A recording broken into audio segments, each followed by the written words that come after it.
Desculpe, mas é como eu costumo dizer, né? Tecnologia é uma madrasta, né? Você fica nas mãos da tecnologia. Se estivéssemos numa barraca aqui no Haiti, a situação estava melhor. Bom, nós vamos começar mais uma rodada do nosso programa, que já existe há alguns anos. E dessa vez, devido a esse atraso de 15 minutos, só tem uma solução, é cortar 15 minutos do recesso. Então, em vez de meia hora de descanso, você vai ter 15 minutos só.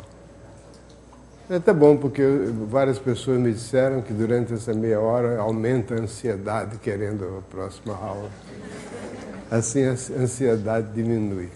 Então hoje nós vai estrear no nosso time o Luciano, que sumiu, cadê ele? Luciano Castro, que agora a gente tem um trio permanente e um quarto elemento que varia. Ok, então nós vamos começar a aula de hoje sobre conjuntos e números. O programa de matemática do ensino médio é um programa bastante bem centrado. Lamento ter que dizer isso, porque eu gostaria de criticar, mas é bom, um programa bom. Se você comparar com os programas dos outros países, você verá que não deixa muito a desejar, não.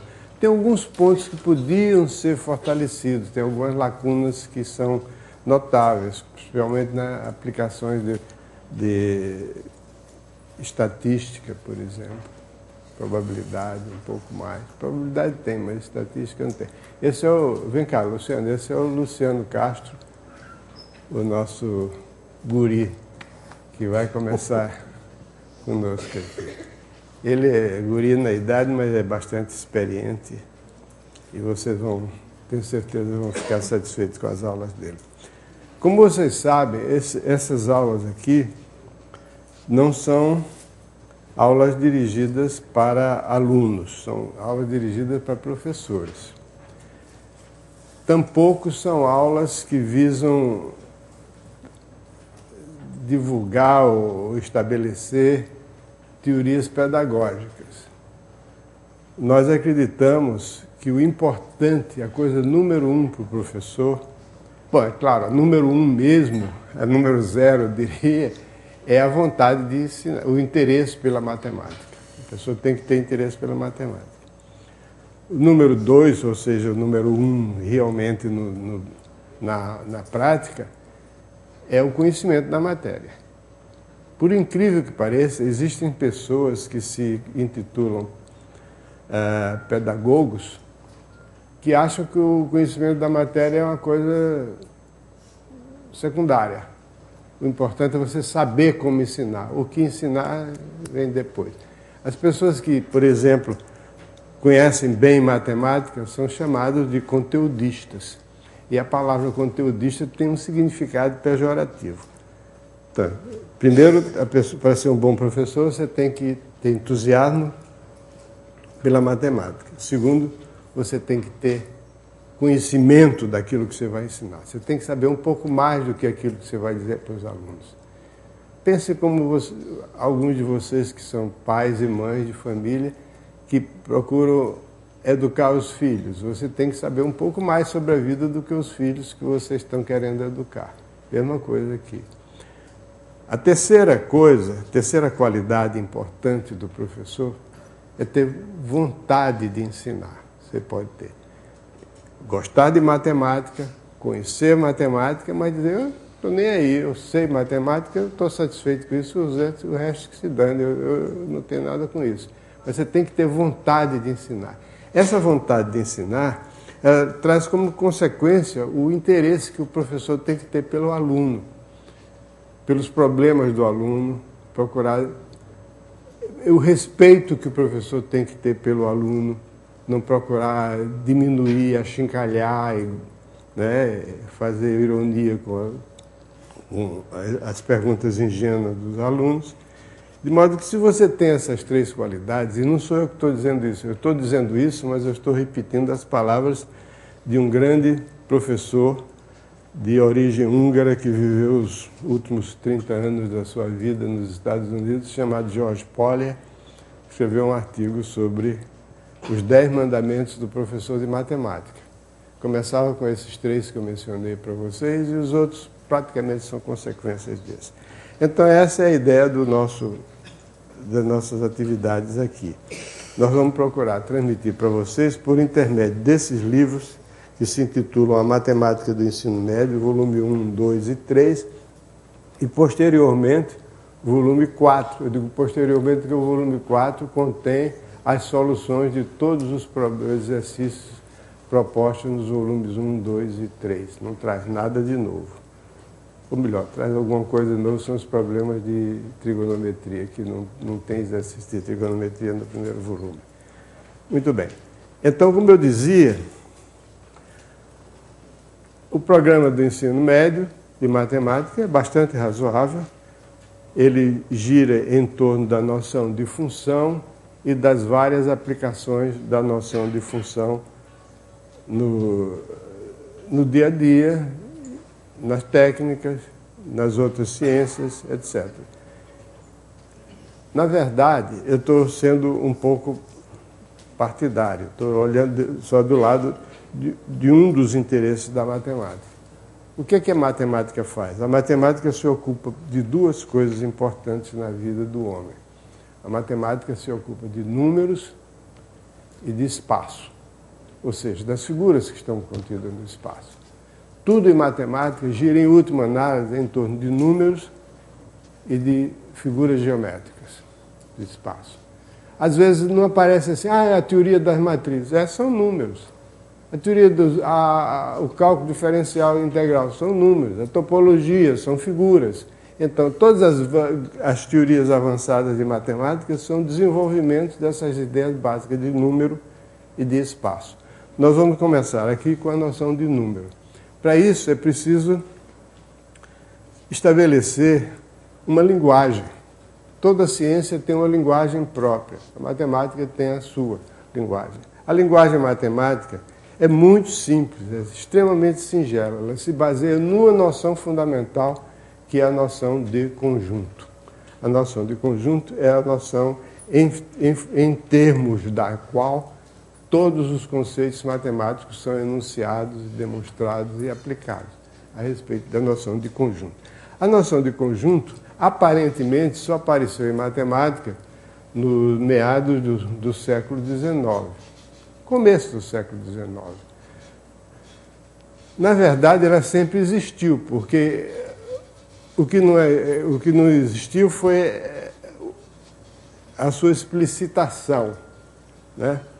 Porque conjunto é uma forma sistemática de se referir a propriedades e condições. Então,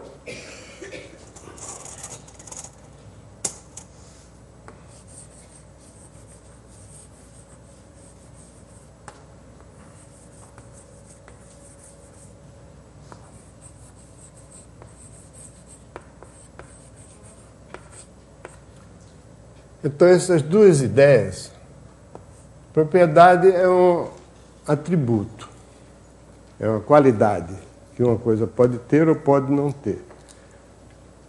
E condição é um requisito que uma coisa deve satisfazer, um objeto deve satisfazer a fim de cumprir, de gozar certas propriedades. Então, a noção de propriedade e de condição evoluíram para a ideia de conjunto. Vou dar uns exemplos. Por exemplo, a propriedade que um número natural possui de ser divisível por 2. Quando dividido por 2, não deixa resto. Essa é uma propriedade. O conjunto definido por meio dessa propriedade é o conjunto dos números pares. A condição, por exemplo. A condição para que um número real satisfaça essa equação aqui. Isso é uma condição. Condição para que o número x seja tal que x2 menos 3x mais 2 seja igual a zero. Então, qual o conjunto definido por essa condição? É o conjunto das raízes, chamadas raízes dessa equação. Que são, as duas raízes são 1 e 2. Então, esse conjunto é definido por uma condição. Então, todas as condições e todas as propriedades definem conjuntos. Desde que façam sentido, porque às vezes a pessoa enuncia uma propriedade que está mal enunciada, mas isso aí é outra história. Admitamos que as pessoas saibam falar, pelo menos. Muito bem. Quando se tem um conjunto, o conjunto é formado por objetos, ou seja, por elementos do conjunto. Então, dado um candidato a um conjunto e um candidato ao elemento, a pergunta natural que se faz é: será que esse objeto é elemento desse conjunto? Se for, escreve-se assim.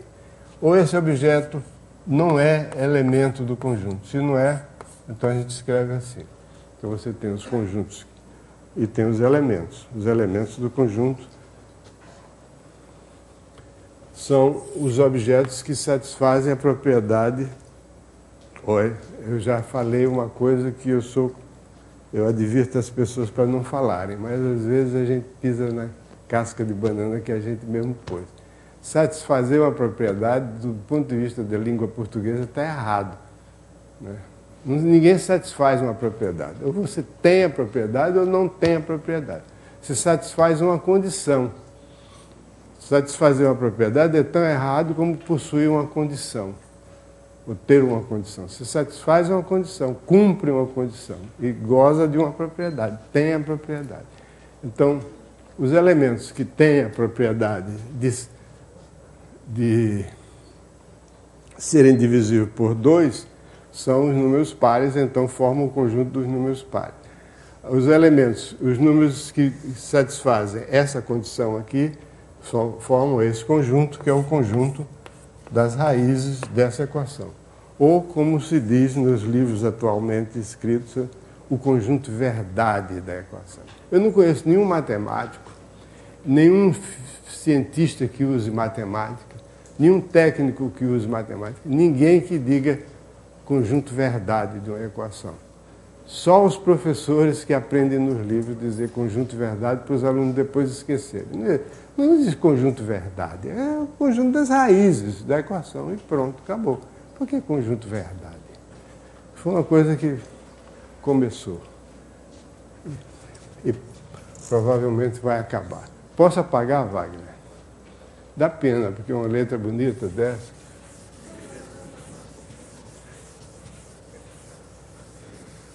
Bom, alguns conjuntos são meio estranhos. Por exemplo, o conjunto dos elementos, dos objetos que são diferentes de si mesmo. Isso é uma condição. Ou pode ser também uma propriedade, x diferente de x. Uma coisa que é diferente de si própria. Não existe. Nada pode ser diferente de si próprio. Então esse conjunto não possui elementos. Esse é o chamado conjunto vazio. É o conjunto representado assim. É o conjunto de todos os objetos x, tais que x é diferente de x. Ou qualquer outra propriedade contraditória, né? Por exemplo, o conjunto dos números naturais que multiplicados por 2 dão um resultado 3, por exemplo. Esse conjunto é vazio. O conjunto dos números naturais que multiplicados por 2 dão 3 como resultado é um conjunto vazio. Esse é o conjunto vazio que foi, durante o apogeu da chamada matemática moderna, um objeto assim de grande admiração, entusiasmo e veneração dos professores do curso primário, principalmente os professores do livro primário, que faziam inúmeras perguntas a respeito do conjunto vazio, perguntas que não tinham o menor interesse. Eu ia dizer não tinham o menor sentido, mas tinham sentido, não tinham interesse. Outros conjuntos que também costumam chamar a atenção é um conjunto formado por um único elemento. É um conjunto tão bom como... É que ser diferente, estritamente falando, isso é uma coisa e o elemento é outra coisa. A pertence a esse conjunto, mas A não pertence a A. Então essas sutilezas assim, que às vezes são... Existe uma observação aqui nesse livro que diz o seguinte: a matemática tem que ter, quando a matemática é explicada, apresentada, descrita e exposta, ela tem que ter duas propriedades que são essenciais à matemática, que são a precisão e a generalidade. As coisas têm que ser precisas e têm que ter o máximo de generalidade para se aplicar em diversas situações possíveis. Às vezes, a observação, que eu me interrompi a minha própria frase, a observação que eu ia fazer, que é feita aqui no livro é o seguinte: o excesso de cuidado com precisão e generalidade, às vezes, pode tornar o discurso pedante. E a pessoa precisa ter um pouco de cuidado para não exagerar no pedantismo, não entrar no pedantismo. Exagerar não ser pedante. Por exemplo, se você tem um plano no espaço e uma reta, a interseção do plano com a reta é um ponto. Então, digamos que esse plano seja o plano π e a reta seja a reta R, então a interseção de π com R... Bom, um plano é um conjunto de pontos. E uma reta também é um conjunto de pontos. Então aqui nós temos um exemplo de uma coisa que nós vamos falar daqui a pouco, que é a interseção de dois conjuntos. Então a interseção de dois conjuntos tinha que ser um conjunto. Se essa interseção é A, o correto, o estritamente correto, seria dizer que essa interseção é o conjunto cujo único elemento é o ponto A. Mas isso é de um pedantismo enorme. Ninguém faz isso, nem deve fazer, porque é um pedantismo que não leva a nada. Então a gente diz que a interseção desse plano com essa reta é o ponto A, e não um conjunto cujo único elemento é o ponto A. Então a gente tem que se policiar, para não... Fala, Wagner. É correto, mas no início, enquanto o professor está começando a ensinar para os alunos, é bom que ele seja bem metódico e preciso e deixar essas liberdades para quando numa etapa posterior.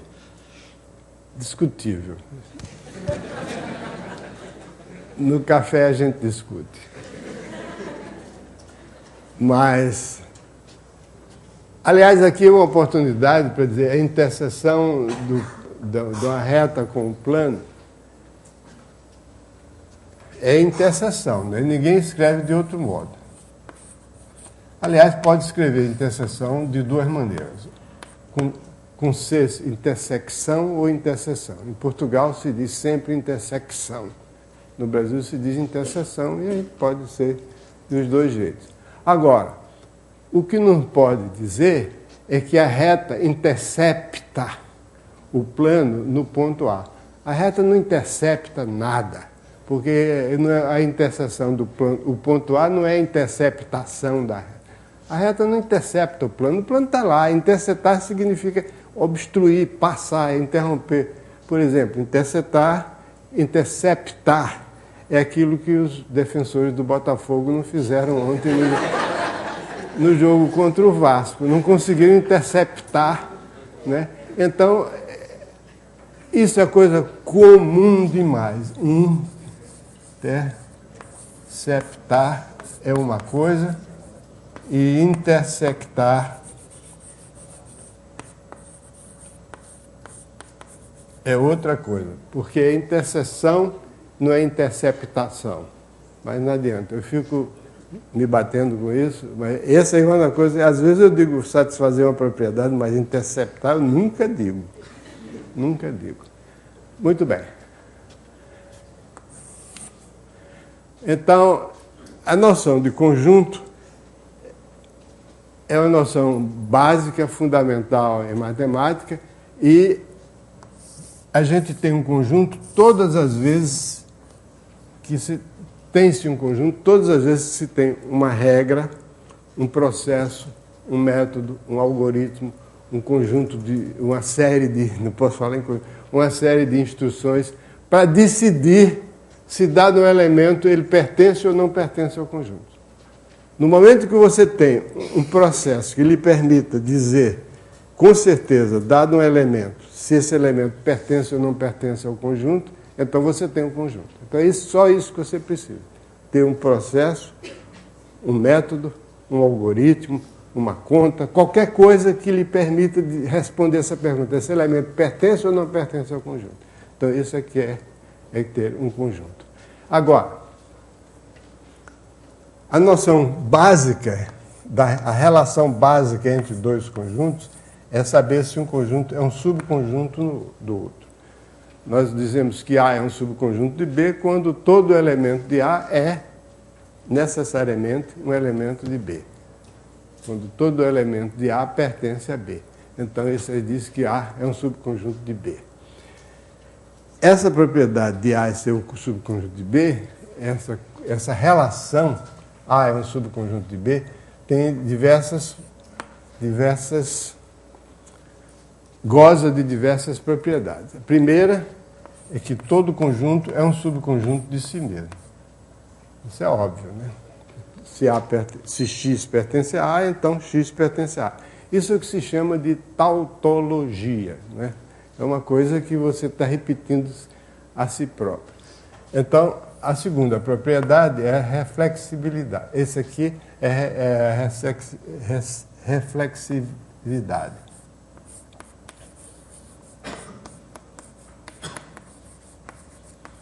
A segunda propriedade é a antissimetria.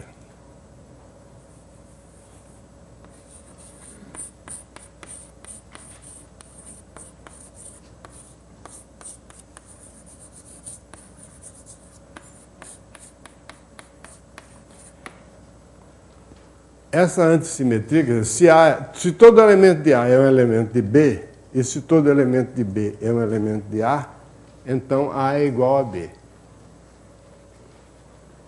Essa é a forma pela qual, em matemática, se prova que dois conjuntos são iguais. É sempre prova que cada um deles está contido no outro.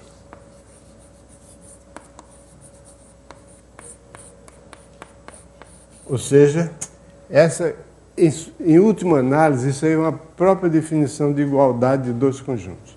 Dois conjuntos são iguais quando possuem os mesmos elementos. Isso aí é o que se chama antissimetria.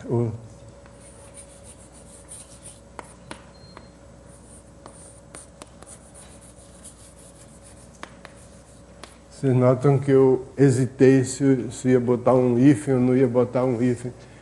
Eu me orgulho até de ter um conhecimento razoável das regras da gramática, mas tem uma coisa que eu nunca aprendi, já perguntei a vários colegas gramáticos e nunca recebi uma resposta satisfatória. Quando se usa o hífen, quando não se usa o hífen. Está certo, Wagner? Se o Wagner disse que está certo, então está certo.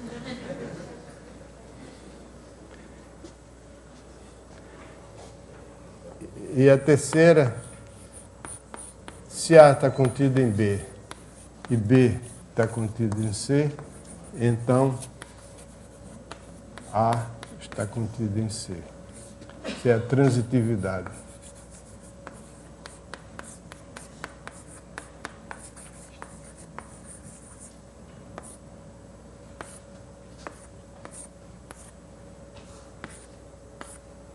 Essa terceira propriedade, bom, todas essas propriedades aí são óbvias a partir da definição de A está contido em B, porque se todo elemento de A é elemento de B e todo elemento de B é elemento de C, então todo elemento de A é elemento de C.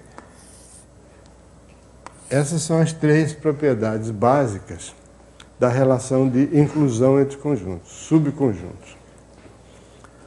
Essa terceira propriedade é a formulação em termos de conjuntos da conhecida ideia de silogismo lógico. Silogismo lógico eu acho que é meio redundante. Silogismo. Silogismo tem que ser lógico, não pode ser de outro tipo. Silogismo, né? Se todo homem é mortal, se Sócrates é um homem, então Sócrates é mortal. Então, isso aí. Se Sócrates é um homem e todo homem é mortal, então Sócrates é mortal. Essa transitividade é o silogismo, que é o argumento essencial nos raciocínios matemáticos, noção de silogismo. Mas a noção de inclusão não é tão ingênua assim, não. Ela tem umas coisas meio estranhas. Por exemplo,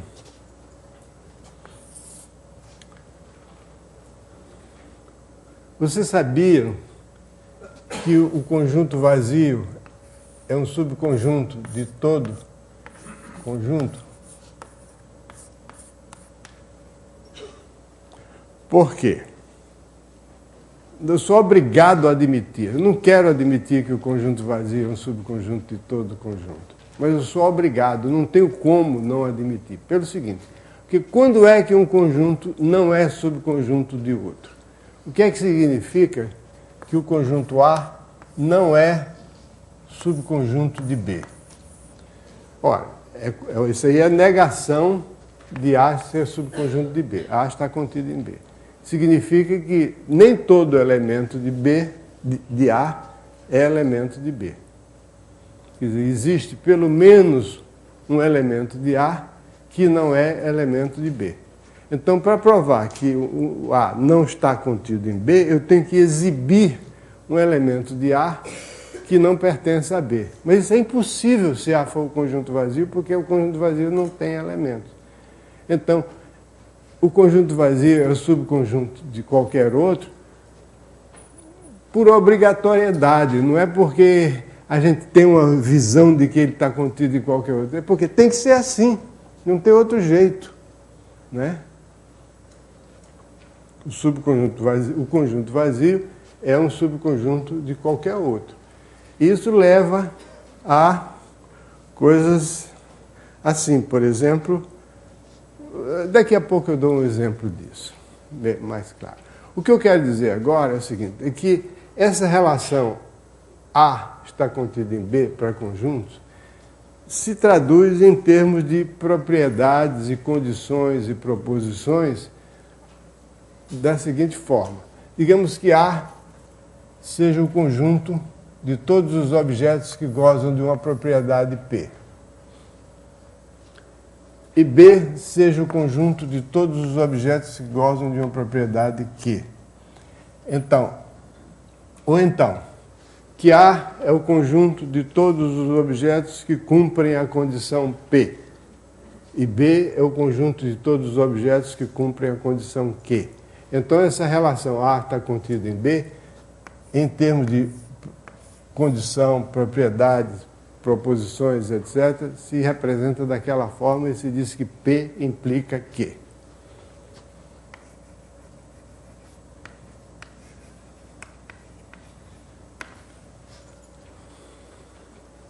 Não sei se vocês já perceberam, mas todas as vezes que nós estamos resolvendo uma equação matemática, nós estamos efetuando uma série de implicações lógicas. Não sei se vocês já perceberam isso. Por exemplo, se você tem x2, vamos pegar aquele exemplo, menos 3x mais 2 igual a 0. Quando se escreve uma equação, implicitamente ou resumidamente, nós estamos dizendo, suponhamos que eu conheça um número x tal que x2 menos 3x mais 2 seja igual a 0. Isso é uma hipótese que a gente está fazendo sobre o x. Então, uma hipótese dizendo que x é um número que satisfaz aquela condição, ou que goza daquela propriedade de x2 menos 3x mais 2 igual a 0. Então, a gente diz, olha, como x2 menos 3x mais 2 igual pode ser escrito como x menos 1 vezes x menos 2, eu substituindo essa expressão por essa aqui, que é igual a ela, ou melhor, que é equivalente a ela, eu tenho isso. Então, o que eu tenho é o seguinte, eu fiz aqui uma implicação. Se x2 menos 3x mais 2 é igual a 0, então x menos 1 vezes x menos 2 é igual a 0. Quer dizer, essa condição aqui implica essa. Agora, se x menos 1 vezes x menos 2 é igual a 0, eu tenho um produto de dois números é 0, pelo menos um deles tem que ser 0.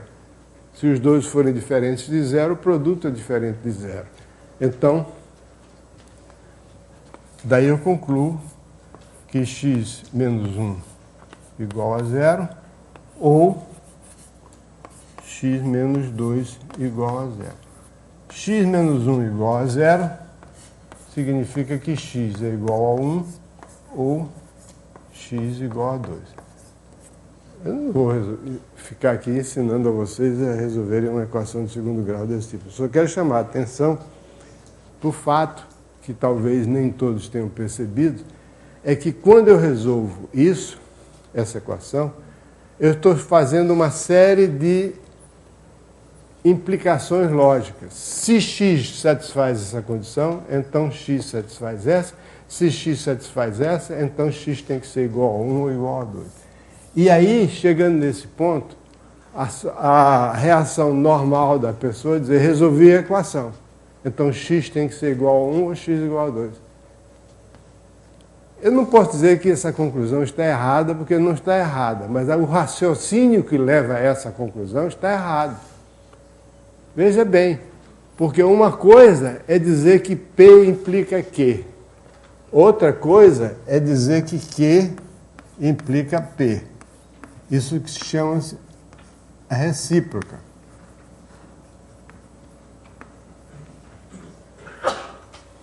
Se A está contido em B, não é obrigado a B estar contido em A também, a não ser que A e B sejam iguais. Aqui, nesse raciocínio que eu fiz, o que eu provei foi o seguinte, é que se x for um número que cumpre a condição x2 menos 3x mais 2 é igual a 0, então esse x só pode ser 1 ou 2. Não pode ser outro número. Mas eu não disse que 1 e 2 ou 1 ou 2 satisfazem essa condição. Eu teria que voltar para poder assegurar que x... Eu vou dar já um exemplo dramático para mostrar que esse raciocínio não leva à conclusão. A conclusão que x e 1 e 2 são raízes. Leva, nesse caso, sim, porque eu posso voltar todas essas implicações. Porque se x é igual a 1 ou x é igual a 2, então isso aqui, x igual a 1 ou x igual a 2, então isso implica que o produto de x menos 1 por x menos 2 é 0. Porque se x é igual a 1, x menos 1 é 0. Então o produto é 0. Se x é igual a 2, x menos 2 é 0. Então o produto é 0. Então eu posso voltar daqui para aqui. E se x menos 1 vezes x menos 2 é igual a 0, 3x2 menos 3x mais 2 é igual a 0. Portanto, o 2 e o 1 e o 2 são raízes da equação. Mas eu disse que quando a gente está resolvendo uma equação, a gente está fazendo uma série de inferências, ou seja, de implicações lógicas. Vamos mostrar um exemplo em que essas inferências, quando levadas a um extremo que não autorizado, levam a uma contradição. Vamos supor que eu queira resolver a equação x2 mais 1 igual a 0 no âmbito dos números reais. Quer dizer, achar um número real que satisfaça essa condição. Ou seja, eu parto dessa equação. Significa, suponha que x seja um número real tal que x2 mais 1 seja igual a 0. Aqui entre nós sabemos que esse número não existe, mas vamos supor que todo mundo é ingênuo e pensa, suponha que x seja um número real tal que x2 mais 1 seja igual a 0. O que é que vai acontecer? Se x2 mais 1 é igual a 0, então se eu multiplicar ambos os membros por um mesmo número, a igualdade permanece. Então fica x2 mais 1, vou multiplicar por x2 menos 1. 0 multiplicado por x2 menos 1 dá 0. Quer dizer, se x2 mais 1 é igual a zero, então x2 mais 1 vezes x2 menos 1 é igual a zero. Mas, efetuando essa conta, eu chego à conclusão que x4 menos 1 é igual a zero. Ou seja, que x4 é igual a 1. Ora, os únicos números reais cuja quarta potência é 1 são x igual a 1 ou x igual a menos 1. Ou seja, que x pertence ao conjunto menos 1 mais 1. Então, uma pessoa ingênua diria o seguinte: a equação x2 mais 1 igual a zero tem duas soluções, x igual a 1 e x igual a menos 1. Ou seja, o conjunto verdade, no caso aqui o conjunto mentira, né? O conjunto verdade dessa equação é o conjunto menos 1, 1. Onde é que está o erro? O erro está naquilo que eu falei aqui. Porque eu tenho resolver uma equação, é preciso a pessoa ter sempre isso em mente. Resolver uma equação consiste em efetuar uma série de implicações lógicas. E no fim, a conclusão que você chega é o seguinte: se por acaso existir um número real cujo quadrado somado com 1 der zero, esse número real só pode ser ou menos 1 ou mais 1. Tudo bem, mas só que esse número não existe. É a mesma coisa que eu chegar numa classe e dizer aqui: todos os alunos que têm 5 metros de altura vão ser aprovados com nota 10 sem precisar fazer exame. Eu não estarei mentindo. A afirmação que eu fiz é correta.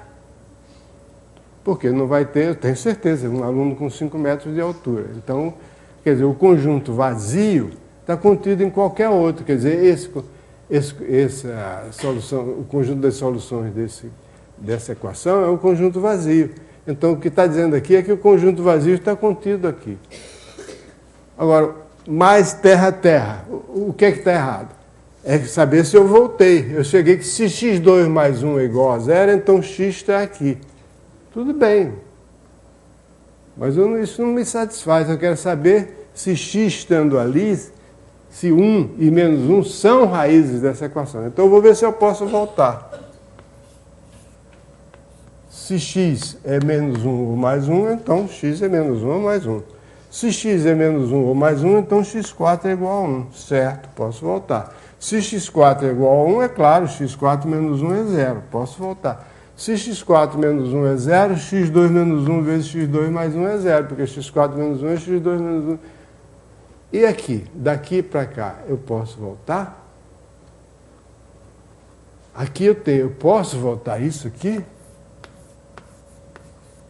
O produto de x2 mais 1 por x2 menos 1 é igual a zero? Isso obriga que x2 mais 1 seja igual a zero? Não. O produto de dois números é zero quando um deles é zero. No caso aqui, esse aqui é zero. Mas não significa que esse seja zero. Eu poderia concluir que x2 menos 1 é igual a zero. Mas não que x2 mais 1 é igual a zero. Então não tem como concluir. O produto de dois números sendo igual a zero, eu não posso concluir que os dois são iguais a zero. Então eu acho esse exemplo é magnífico. Aliás, esse exemplo foi... A primeira pessoa que eu ouvi falar nesse exemplo específico foi o Morgado. Né? Não sei se eu estou certo ou não.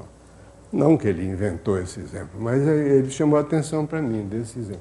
Exemplo contundente, mostrando como é que resolver uma equação é um processo que consiste em implicações lógicas sucessivas. E que automaticamente, com o hábito do cachimbo, né, faz a boca torta, a gente, quando resolve o sistema, a equação, a gente admite que pode voltar. E nem sempre pode. Essa coisa de nem sempre pode é que leva às famosas soluções inaceitáveis para equações irracionais, que você multiplica ambos os membros por um número, até eliminar os radicais e tal. E tem as chamadas raízes estranhas. Ok? A que horas termina essa parte? Hein? 10h30. 10h30. Com prorrogação. Muito bem, então... Deixa eu ver aqui. Bom, então a inclusão corresponde a uma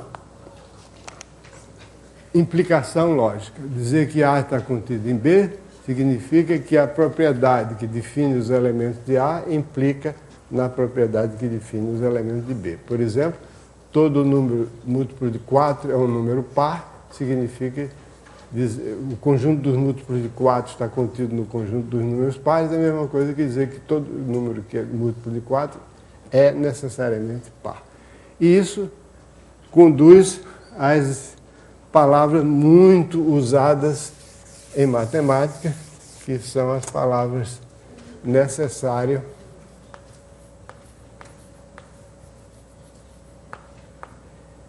e suficiente.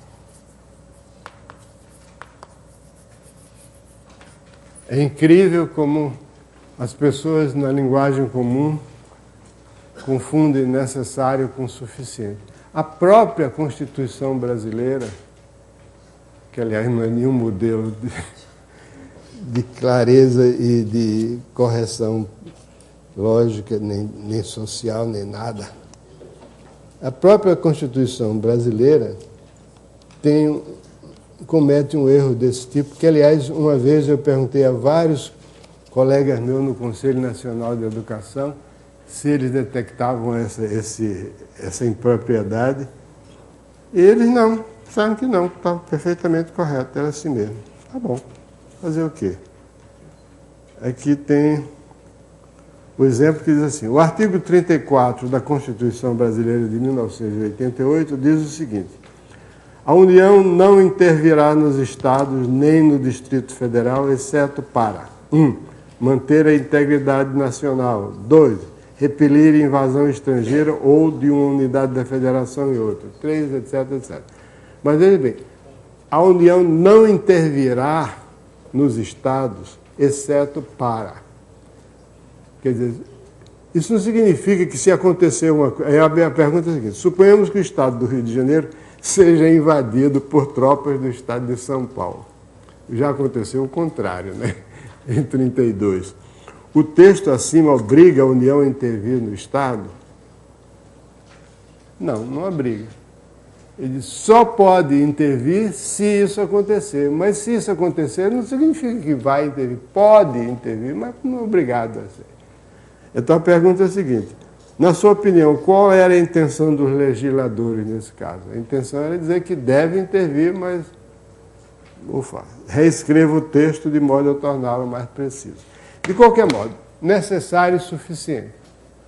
Quando a gente tem que uma propriedade P implica numa propriedade Q, a gente diz o seguinte, que P é suficiente para Q e Q é necessário para P. Quer dizer, se P for um número múltiplo de 4, então P é necessariamente um número par. Então P implica Q. Então isso significa que P é necessário para Q. É suficiente. É? Como é que é? P é suficiente. Não, P implica Q. Isso significa dizer que todo elemento que cumpre a condição P obrigatoriamente satisfaz a condição Q. Então isso quer dizer que P é suficiente e Q é necessário. Todo número múltiplo de 4 é necessariamente um número par. Ok? E, às vezes, acontece que vale a recíproca. Q implica P é recíproca.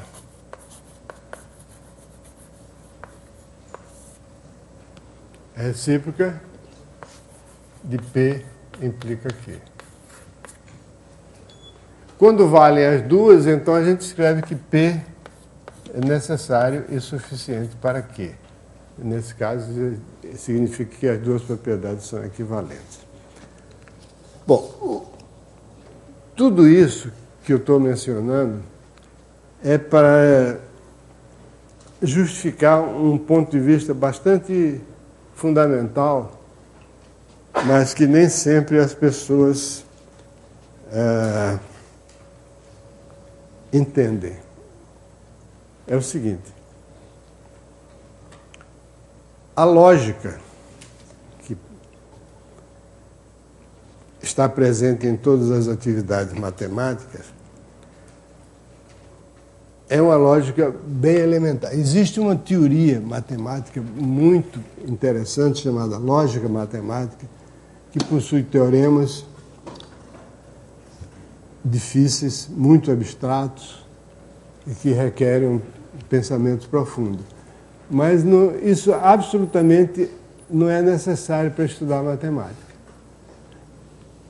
Houve uma época em que algumas pessoas acreditavam, ainda tem gente que acredita, que para poder estudar matemática você tem que saber lógica. Não é verdade. Toda a lógica que você precisa para estudar matemática é teoria dos conjuntos. Aliás, teoria dos conjuntos é uma frase também que não deve ser dita. Existe uma teoria dos conjuntos, que é uma teoria bonita, difícil e ampla. Mas aqui não é teoria dos conjuntos. Isso aqui é simplesmente linguagem de conjuntos. Tá? Então, todas as coisas de natureza lógica, como implicação, negação, etc., são explicadas mediante a noção de conjunto. E aí chegou a oportunidade de falar em negação. Negação de uma afirmação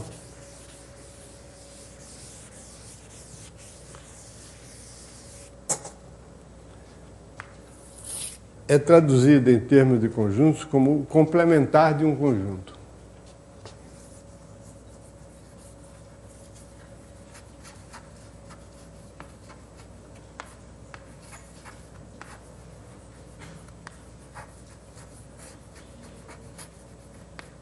Para falar em complementar de um conjunto, é fundamental, é indispensável se dispor de um conjunto chamado conjunto universo.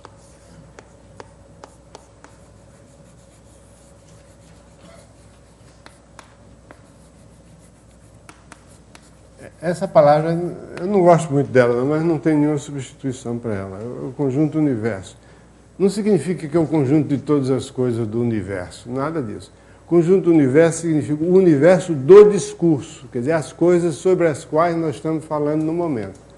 No momento, se você está falando sobre o ensino da matemática, o conjunto do universo é o conjunto dos professores e alunos de matemática. Então, significa o objeto da discussão, o objeto da conversa. Bom, de qualquer modo, é um conjunto básico, você parte dele. Então, esse é o conjunto universo, que significa que todos os conjuntos que eu vou mencionar são subconjuntos desse conjunto aqui. Tá?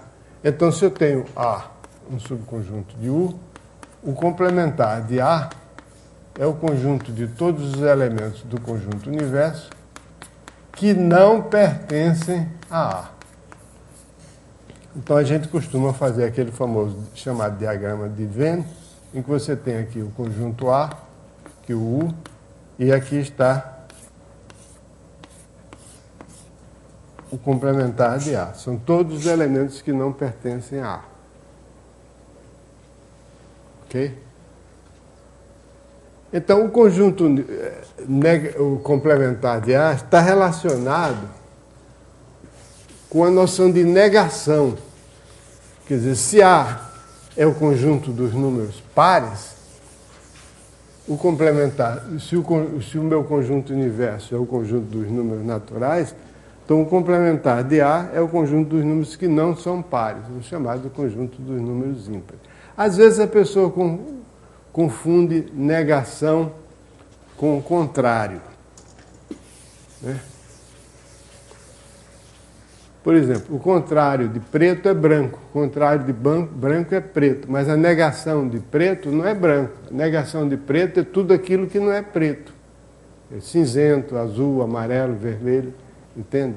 Então, é preciso não confundir negação com o contrário. O contrário não é uma noção matemática, o contrário é uma convenção social, linguística, às vezes. A negação matemática é o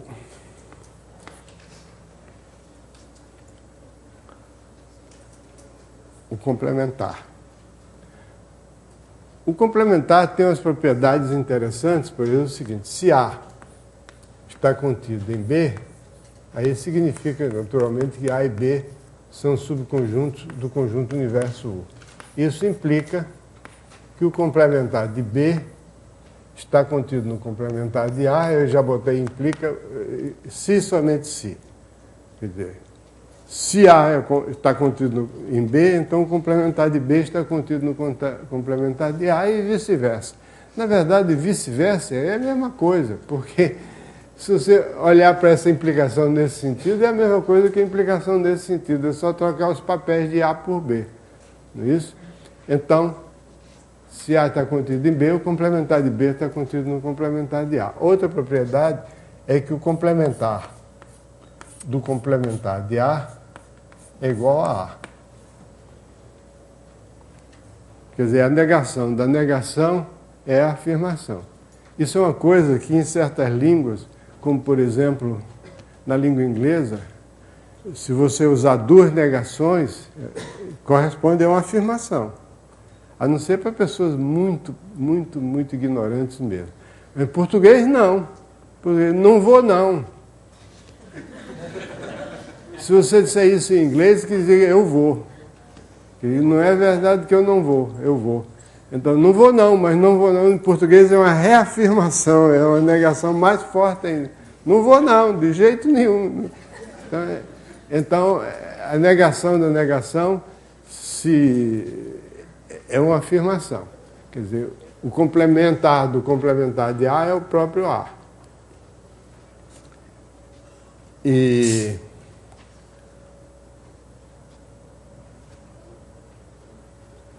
a noção de complementar fica mais clara.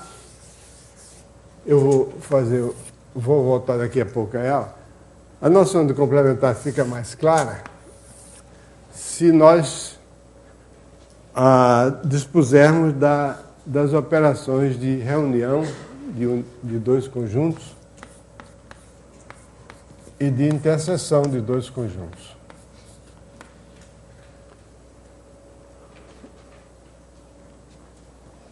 A reunião de dois conjuntos é o conjunto dos elementos que ou estão em A ou estão em B. E aqui aparece essa palavra básica que é o ou.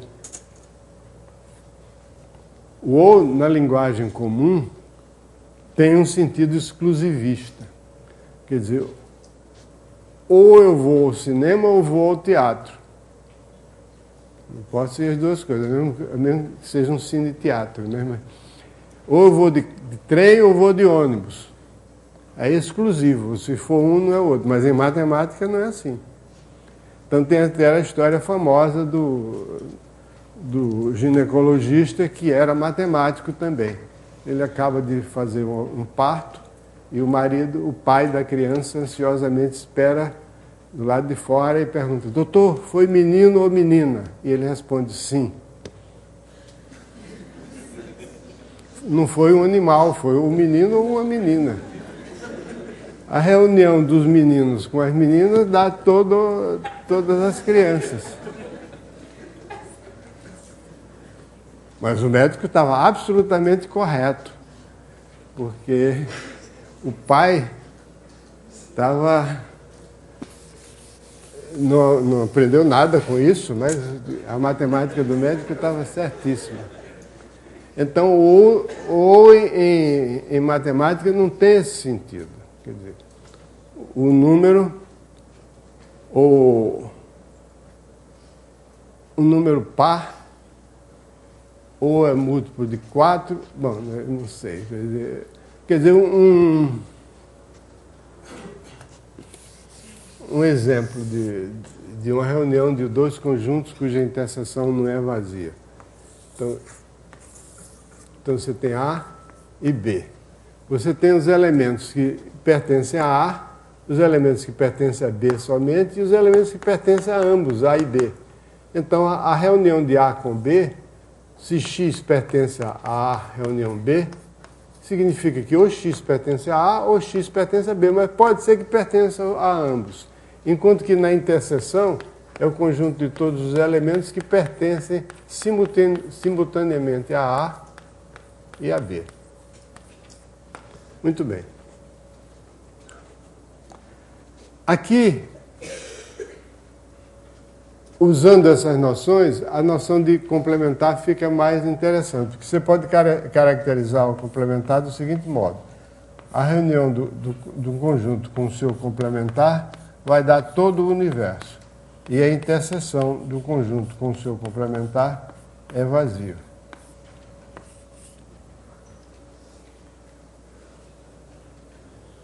Essas duas afirmações, elas têm um antepassado na lógica dos gregos.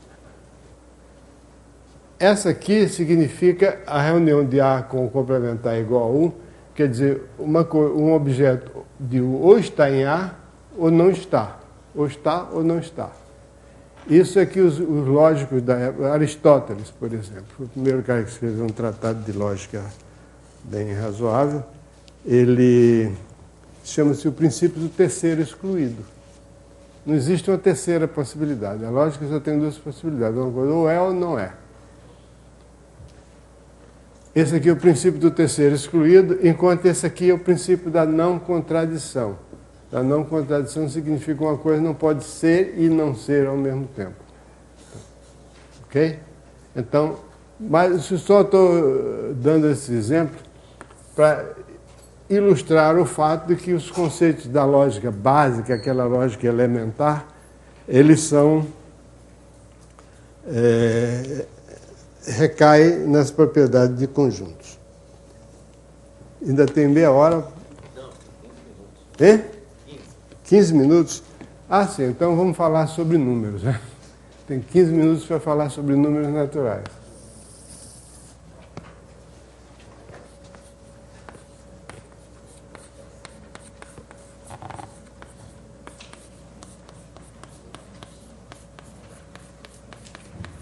A coisa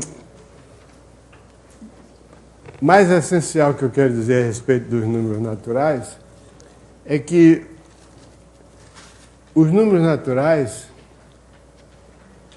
consistem numa série de símbolos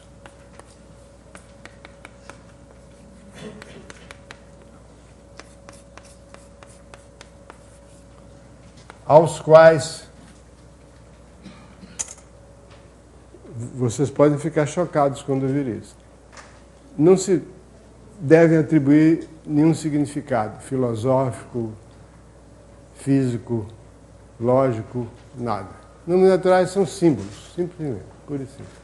Agora, é claro que são símbolos sujeitos a certas condições. No conjunto dos números naturais, a primeira pessoa que fez uma sistematização das propriedades dos números naturais que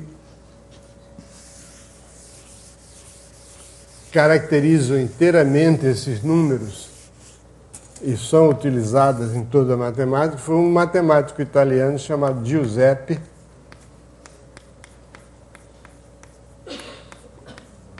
Peano, no limiar do século XX, final do século XIX, começo do século XX, Giuseppe Peano. Antes dele, um matemático alemão chamado Richard Dedekind tinha destacado essas propriedades dos números naturais, mas ele não tinha tido a ideia de que aquelas propriedades são suficientes para caracterizar os números naturais. Então, o Giuseppe Peano fez uma lista de propriedades que caracterizam os números naturais. Essa lista se chama os axiomas de Peano. São 4. Tudo que se pode dizer a respeito dos números naturais resulta dessas 4 coisas que o Peano anunciou. Primeiro é o seguinte: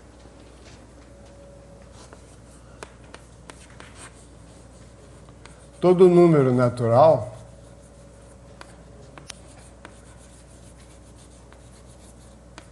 tem um sucessor.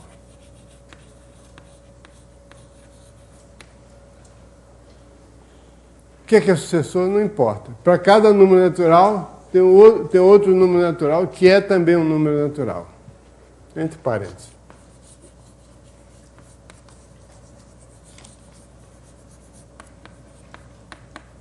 Também é um número natural. Segunda propriedade é números.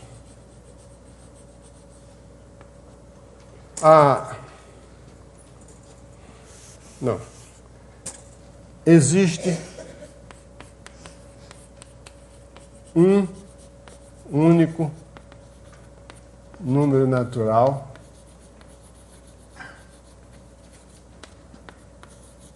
chamado 1, que não é sucessor de nenhum outro.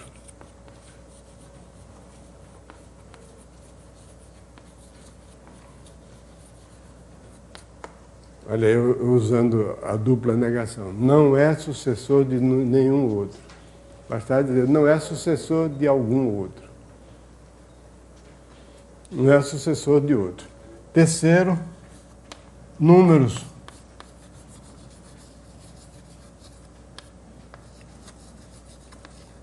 Com o mesmo sucessor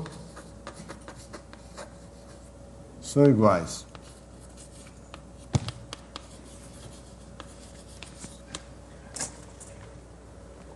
Se você inverter a ordem das coisas e pensar, por exemplo, numa situação assim, toda pessoa tem um pai, só que o pai aí fica desempenhando o papel de sucessor, mas inverte as coisas.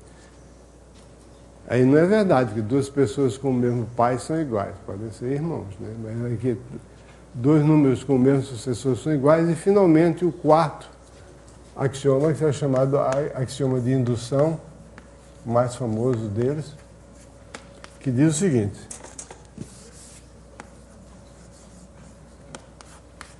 se eu tenho um conjunto de números naturais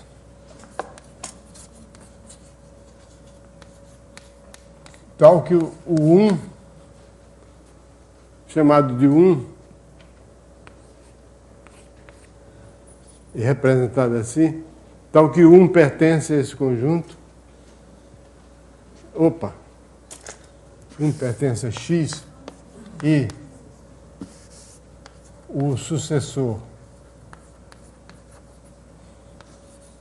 de cada elemento de X também pertence a X,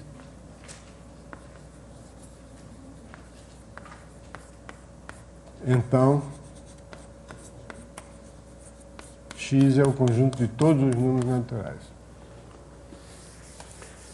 Esse é o axioma mais importante, porque com base nele é que se demonstram os teoremas sobre números naturais, usando os outros como auxiliares também. Significa, eu vou repetir. Se eu tenho um conjunto de naturais que contém o número 1 e contém o sucessor de cada um dos seus elementos, então esse conjunto contém todos os números naturais. Na prática, isso aí é uma forma sagaz, inteligente, esperta, de dizer o seguinte: todo número natural pode ser obtido a partir de 1, se você toma o sucessor, depois o sucessor do sucessor, sucessor do sucessor, etc., e assim por diante. Assim por diante é uma frase muito utilizada em matemática, mas toda vez que essa frase é utilizada, ela está admitindo esse axioma aqui, que que você pode obter qualquer número natural partindo do 1 e tomando o sucessor do sucessor, etc. Só para você ter uma ideia de que isso... Vamos supor que eu escrevesse os números naturais assim. Por exemplo, 1, 3, 5, 7, etc. Depois eu pusesse os números 2, 4, 6, 8, etc. Então o 3 é o sucessor de 1, o 5 é o sucessor do 3, etc. O 4 é o sucessor do 2, etc. Mas se eu partir do 1 e considerar esse conjunto X aqui dos números ímpares, ele cumpre essa condição aqui, ele contém o 1, ele contém o sucessor de cada um dos seus elementos, mas ele não é o conjunto todo. Então esse não é o conjunto dos números naturais. Então eu queria chamar a atenção para o fato de que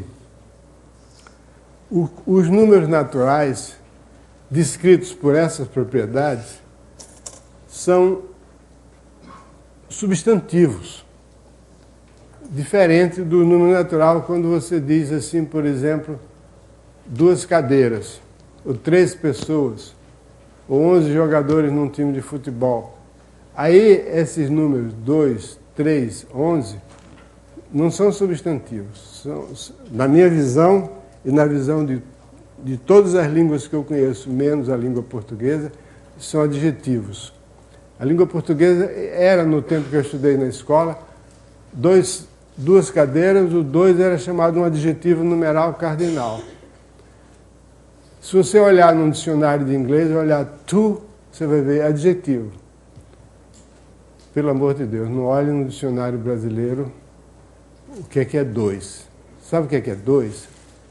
2 é o número cardinal de um conjunto com 2 elementos. Isso é lindo, né? Maravilhoso. O pessoal que escreveu esse dicionário, aliás, o originador desse dicionário era meu conterrâneo, era alagoano. Esse pessoal enriqueceu, tá multimilionário, escrevendo essas coisas. 2 é a cardinalidade de um conjunto com 2 elementos. Muito bem. Então, esses objetos aqui,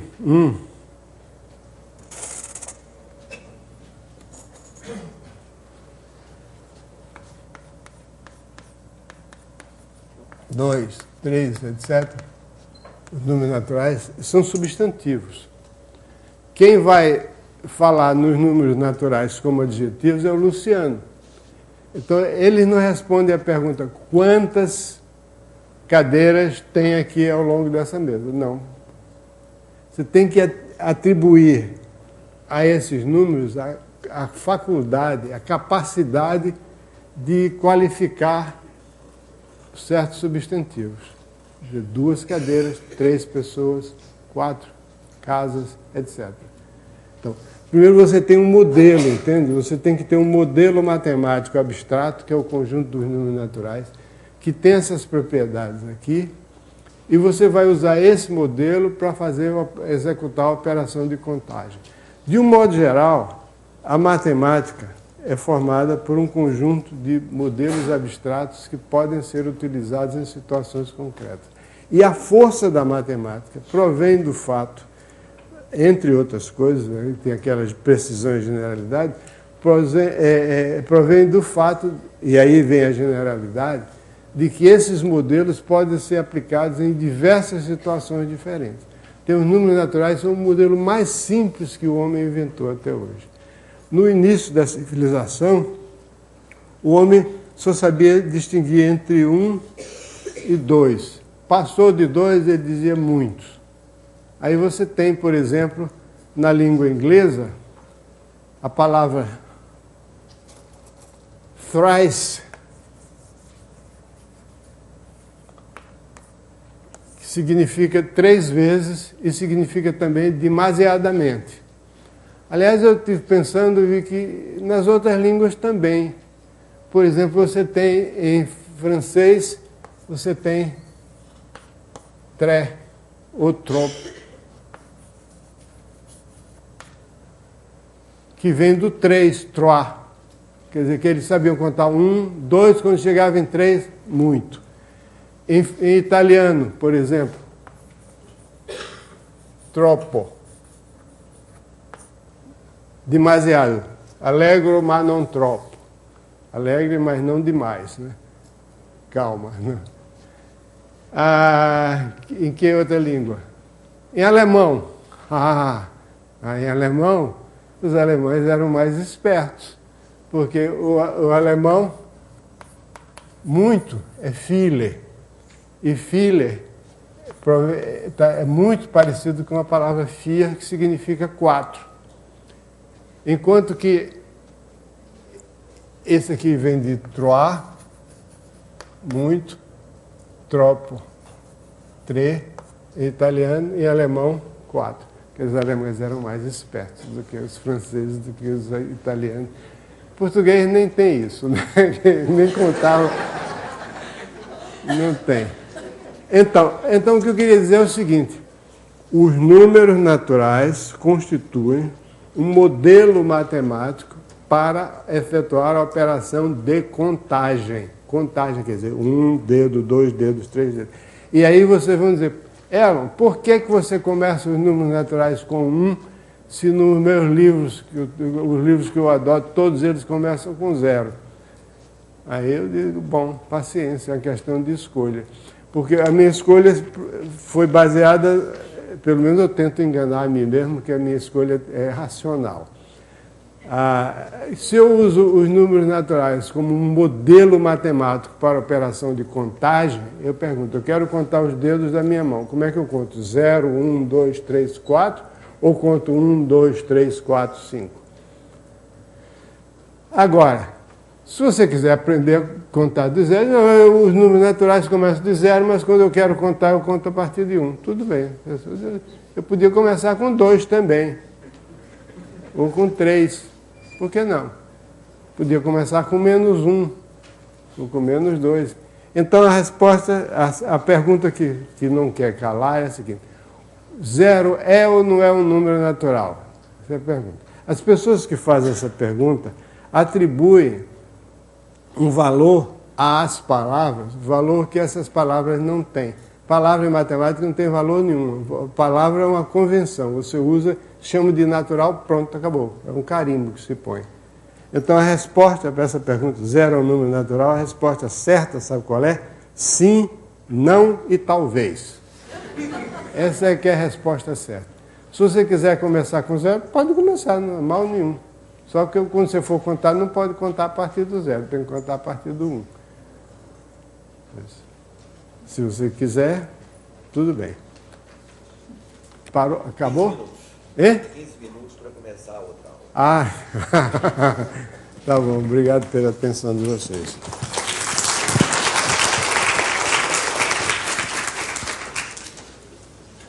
Então já viram, né?